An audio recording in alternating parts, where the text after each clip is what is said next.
Today I am filming with one of the most iconic BMWs of all time. This.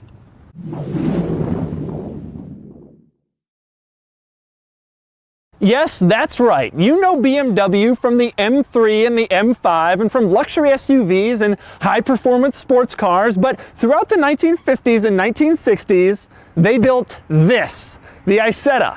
It is by far the most ridiculous BMW ever manufactured, and today, I'm going to show you why. First, a little history lesson. The Isetta was developed by ISO, an Italian company that made scooters and refrigerators. After making the Isetta, ISO wanted to make a sports car, so they sold the rights and tooling to BMW, who was interested because German rules at the time let people drive tiny cars like the Isetta using only a motorcycle driver's license. That's the same reason why Messerschmitt, the airplane manufacturer, built a tiny car of its own.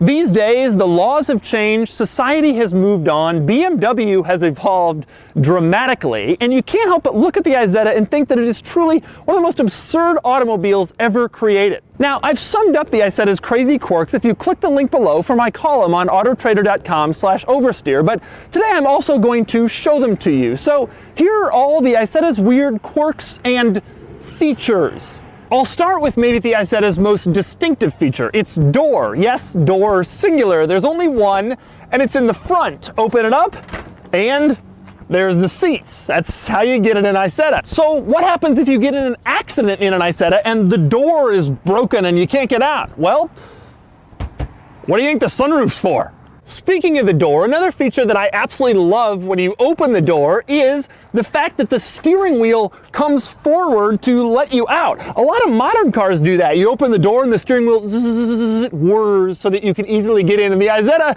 it's just because the steering wheel is attached to the door. And since we're talking about the Isetta's door, this doesn't shut or latch like a normal car door. Instead, it shuts and latches like an old-time refrigerator. You shut it, and then you have to twist the latch in order to make sure it's actually closed. Now, in back, I want to clear up one myth I often hear about the Isetta. This is not a three-wheeled car. There are two wheels in the front, you saw them, and there are also two wheels in the back. Although some companies who made the Isetta, not BMW, made a three-wheeled version, the BMW versions all have four wheels for that added stability. Since we're back here, let's talk about the fueling situation. The fuel goes right here for this rear point of the car, which I'm sure is very safe in a rear-end collision. To add fuel, you twist this cool little cap with the BMW logo on it, which I kind of wish all BMWs had. It's an old school feature. Not quite as cool as the fact that the fuel tank can only hold about 5 gallons of gas, although you don't really burn gas all that quickly in one of these. Obviously, that raises the question, which engine is in the Isetta? Well, it's in here. Obviously, that means it's not going to be very big, and in fact, it isn't. This is a later Isetta model, from when the engine size increased from 250 cc's all the way to 300 cc's, which also came with a horsepower increase. Older ones had only 12 horsepower. This one is a hot rod with 13. More engine hilarity comes when we start talking about the Isetta's keys. Now, each Isetta came with 3 keys. There was one for the starter, one for the door, as if anyone was ever going to steal it, and also one for the hood, and they were all different. Now, the hood key is the strangest. It's not even really a key. It's more like a screwdriver, and you stick it into the little hood lock and twist, and twist, and twist, and twist, and twist. The theory here, I guess, was they didn't want anybody to steal your engine or parts from your engine, as if there were multiple parts in this engine. All right, we got it off. And now we can see the glorious 13 horsepower, 300 cc Isetta engine. Back up front, you might be wondering what the Isetta weighs. The answer is 770 pounds, which means a 200-pound person getting inside this thing increases the weight by about 30%. Another way to demonstrate exactly how light this car is, look at this. I'm moving it, and I get the sense that if the handbrake was off, I could just lift it up by these things and carry it around like a shopping cart. All right, now it's time to check out the Isetta's interior quirks. I will do that by attempting to climb inside of it, even though I'm 6'3".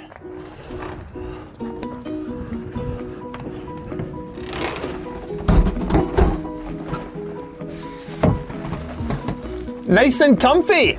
Actually, there is more passenger room inside the Isetta than you might expect. In fact, you could probably get 2 people in here if they were fairly friendly with each other. But you can't say the same about cargo room. That's because the Isetta has no trunk, and the only interior storage is in 2 places. There's a shelf in back where you can put stuff completely unrestrained, and also there's a little cargo pouch here on the door. That's it.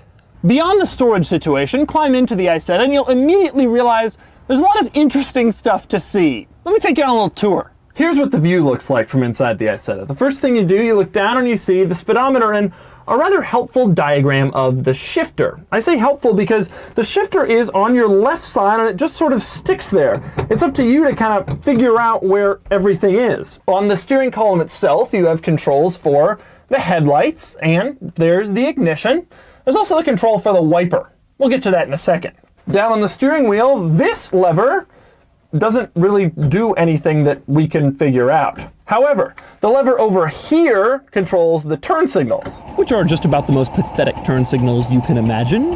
Also, when you put on the turn signal switch, a little light comes on in here to let you know that the signal is on. Very helpful.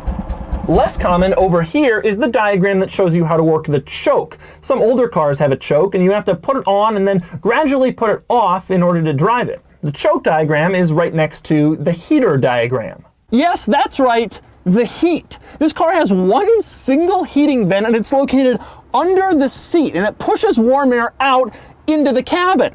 There's also a little tab on top of the heating vent. Pull it out, more heat. Push it back in, less heat. Pull it out, more heat. Back in, less heat. Hey, it beats having no climate control at all. Just barely.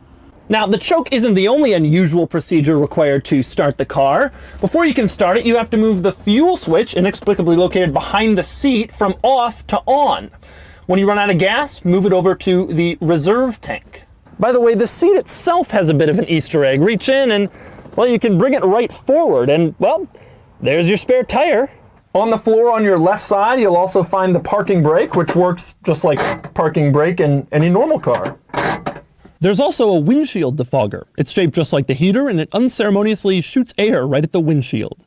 For some modicum of comfort inside the Isetta, you can open the windows, push this little button to release them, and then they slide. Less generous is the size of the rear view mirrors. The interior one isn't really all that big, and the exterior one, well, reasonably sizable. It's only a single. There isn't one on the passenger side. As for the horn, it's normally located here, but inexplicably a previous owner located it down here on the steering column, which is a horrible place for it because my knee is constantly bumping into it as I shift, and therefore the horn is sounding as I drive down the street. But back to the windshield wiper. In order to turn it on, you press a little lever at the base of the windshield and, well,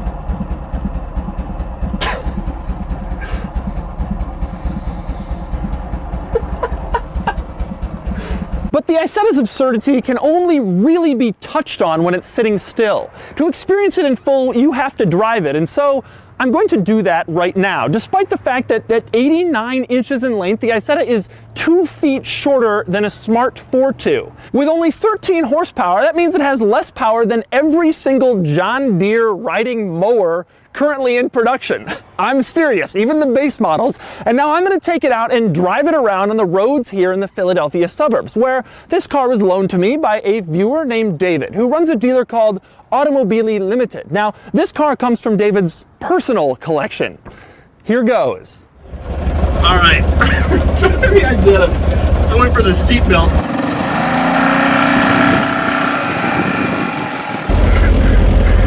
All right, I went first.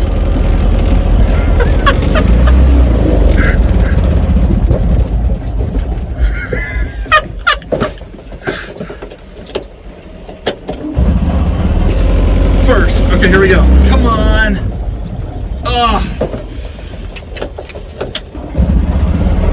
The Isetta was having some problems, but eventually, with a combination of the choke, the ignition, and sheer luck, I got it running. Oh my God, this thing is insane. You can feel every single thing that is occurring. It's so loud, it's so crashy.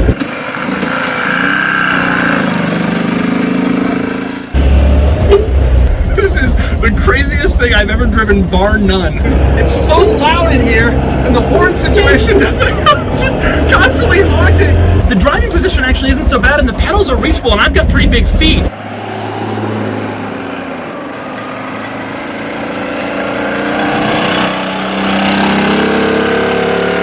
I can turn the wheel about 4 inches and nothing happens. Literally not one thing occurs. 4 inches. This car is so tiny. Oh my God, the whole car is right here. Oh, we're just moving along, no problem. Foot on the floor. Oh, it's starting to cut off when I put my foot on the floor. Okay, not foot on the floor. I got great visibility. I got the windows open. It's a great day here. Oh no, a hill. We got a hill coming.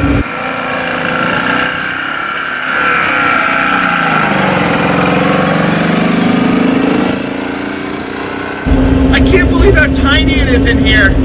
There could be another passenger though. I really think I could get someone else in here if they were crazy enough to come for a ride. This is the stupidest thing I've ever driven. I have driven a lot of cars now. The brakes leave a lot to be desired. A lot. My knee keeps hitting the horn because the horn is mounted on the steering column. There's a guy behind me with his hazard lights on. He knows I'm a hazard. He is right. I am a hazard.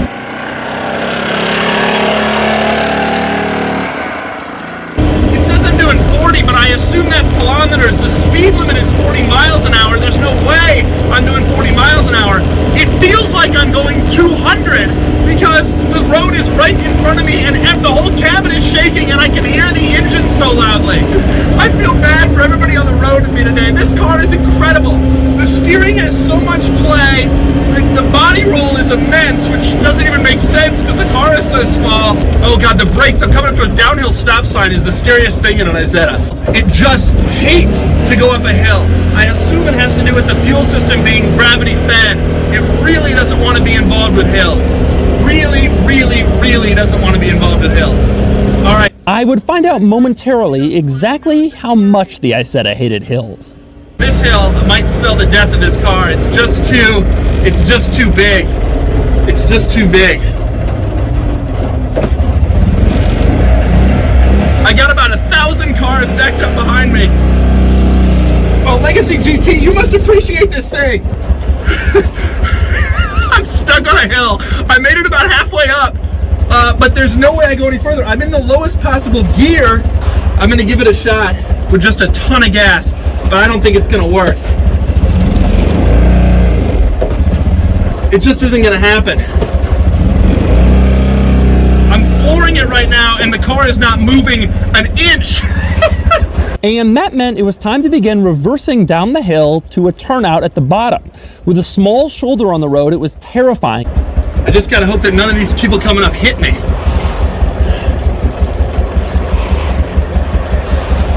But eventually, I got it down the hill, and the Isetta was parked in a rather fitting spot.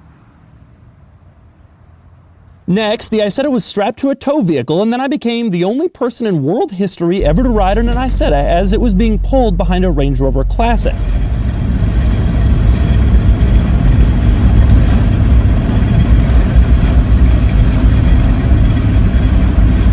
And after just a minute, the Isetta arrived back at Automobili Limited.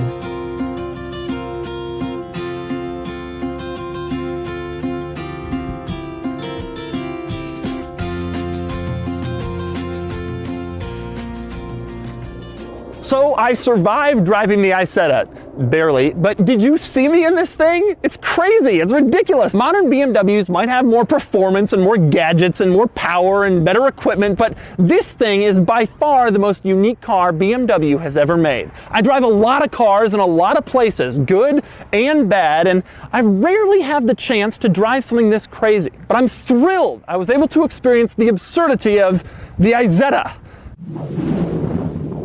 Automakers take note. If you're trying to figure out a solution for your hoods, this is one.